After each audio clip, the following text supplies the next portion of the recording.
Okay, this question gets asked of me all the time. So, what do you do during a tantrum when your child is screaming at you repeatedly? Do you answer them? Do you tell them to stop? Do you tell them that you won't talk to them until they calm down? Do you completely ignore them? Like, what's the right course of action? So, first and foremost, I'm sending you so much love because if you are in this position, I know how completely exhausting and depleting it can be, but I do promise you it passes. For younger children, tantrums are developmentally appropriate. So what that means is your child experiences some type of an emotional response to something. So we set a boundary, we say no to something, it's time to clean up, we put something away, there's a transition they don't like. As a result, they experience an emotion. Usually it's something tethered to frustration.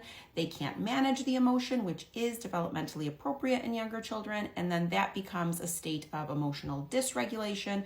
And what we hope to gain is self-regulation skills through practice, time, maturation. All of those things get better. So what do you do in the interim when they're screaming at you?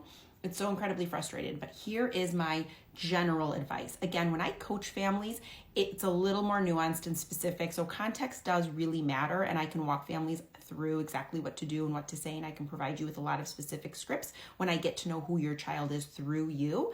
But just for the purposes of this video, I want to at least give you a general starting point. So for me, if your child is screaming at you, I would remain really calm and steady. Express empathy one time. And that looks just like this. I know it's so frustrating when we have to put your toys away. I get that feeling. That's it. So let's say they keep screaming, because that's usually what ends up happening. Don't engage, but also you don't want to coldly ignore them. That's not the same thing. I would still calmly sit next to them. I would maybe rub their arm if they let you. If they want no contact, don't touch, that's fine.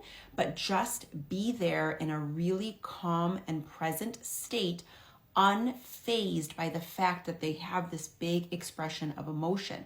We want them to see that they are safe and we are not fazed when they feel this way and when they express this state of emotion.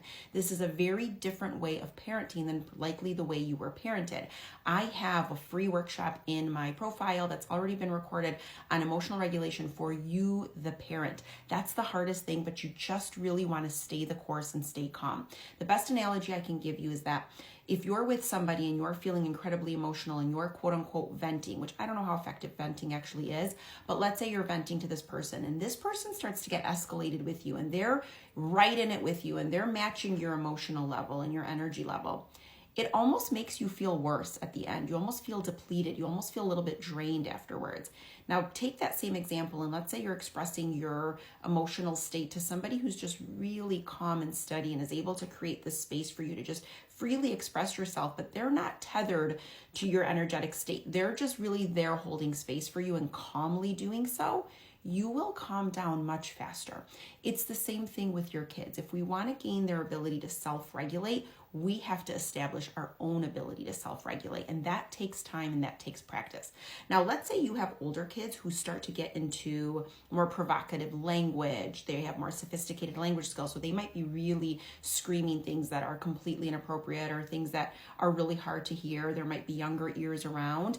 You can, at that point, say to them, I'm going to have to ask you to go into another room. I will walk you upstairs and I will sit with you in your room, but I will not talk to you when you talk to me that way. It's okay for you to set that boundary with older children because we want them to get better and better at that ability to self-regulate, but you're still staying calm and steady and anchored. That's the most important thing that you want to take away from this. So don't engage, remain unfazed, but stay with them. Don't coldly ignore them. That's a different thing completely, but that's my recommendation.